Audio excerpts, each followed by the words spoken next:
खलील जिब्रानच्या 1933 मधल्या कवितेमध्ये कालसुसंगत बदल करत लॉरेन्स फिर्लिंगिटी याने 2007 मध्ये कविता लिहिली. नाव आहे पिटी द नेशन.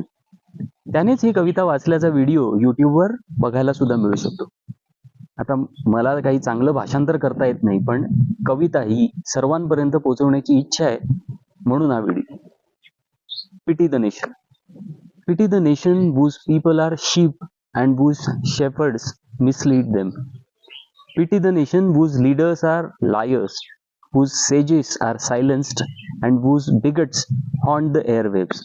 इथे सेजेस हे ज्ञानी या अर्थाने, म्हणजे कीव वाटते त्या राष्ट्राची किंवा देशाची ज्याची जनता मेंढरांसारखी आणि ज्याचे मेंढपाळ त्यांची दिशाभूल करतात, ज्याचे नेते खोटारडे आहेत, जिथे ज्ञानी व्यक्तींचा आवाज बंद केला जातो आणि ज्यांच्या अवकाशात कट्टरतेचा आवाज घुमतो. Pity the nation that raises not its voice except to praise conquerors and acclaim the bully as hero and aims to rule the world by force and by torture.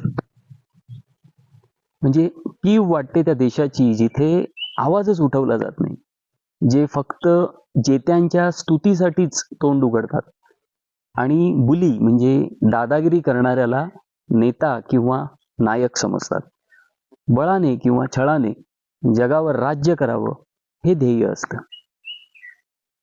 Pity the nation, O pity the people who allow their rights to erode and their freedoms to be washed away. कीव वाटते त्या देशाची जो आपले हक्क हळूहळू नष्ट होऊ देतो आणि आपले स्वातंत्र्य वाहून जाऊ देतो, म्हणजे तसं होत असताना शांत राहतो. My country, tears of thee, sweet land of liberty. माझ्या देशा, तुझ्यासाठी अश्रू वाहतात. संपूर्ण कविता लॉरेन्स फिर्लिंगिटीने स्वतः म्हटलेला व्हिडिओ नक्की बघा आणि या कवितेवर विचार करा.